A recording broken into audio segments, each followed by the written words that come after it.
Welcome to the celebration of Kentucky history. This is normally the time when you would have tuned in to watch the Kentucky History Awards.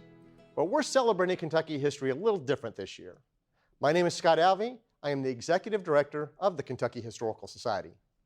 And I'm Dr. Mandy Higgins, the Community Engagement Administrator of the Kentucky Historical Society. Tonight, you'll see 7 individual stories of organizations that really encapsulate the ways that history is being done across the Commonwealth this year.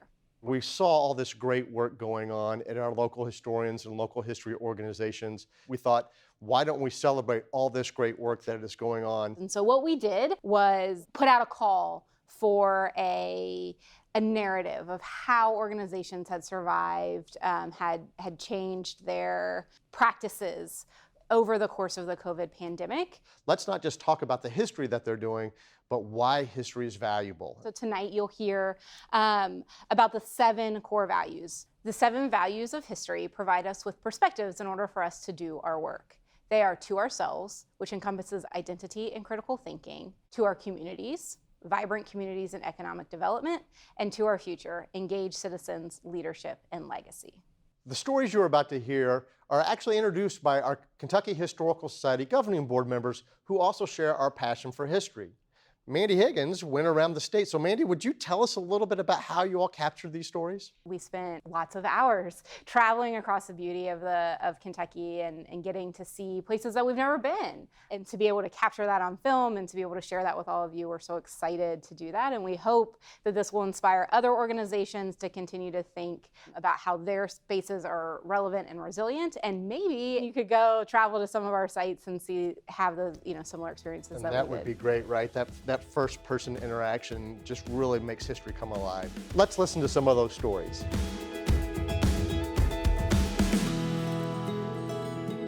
Inspiring work there in Louisville. I am Wayne Ongst, 3rd Vice President of the KHS Governing Board. We've seen how history can inspire citizens, but history can also ignite the spark of new leadership. Kentucky has produced a long list of truly great people that have gone on to change the world. But we've also created some really terrific citizens who answered the call to serve their local communities. We need our local history organizations to continue telling these stories to inspire a new generation of local and global leaders. And I'm proud to share the work of the Behringer-Crawford Museum from my neck of the woods in Covington, Kentucky.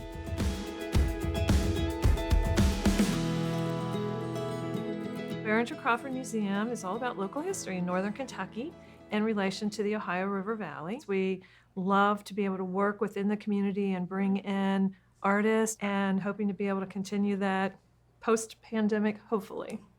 Pre-pandemic, we've worked with Photo Focus, which is Greater Cincinnati-wide photography, promotions and exhibits throughout the community. And so we had set up an exhibit that we were going to have as a visual exhibit with Malcolm Wilson. So Malcolm Wilson is an Appalachian photographer. We had it all planned out. It was going to be a beautiful show. We were bringing in food, music, the whole bit, and wham, got hit by the pandemic. So wondered, how are we going to be able to continue this? And Photo Focus was the supporter, the grantor. And they were very, very, very nice, saying, look, everybody's plans we know have altered, have changed. Let us know, if you're able to do anything at all with this. And we have a brilliant curator of collections, Jason French, who said, why don't we take what we were going to do as a visual, static display where people came here and they went around and photographed people, and Malcolm then turned the visual exhibit into more of an interpretive, personal exhibit with his interviewing. Not only did he come here to become that leader, I think, in representing and being able to make the connection in with the Appalachian culture, but he returned to Appalachia, being able to continue that in his capacity and in his leadership role as a fellow Appalachian to be able to connect to others.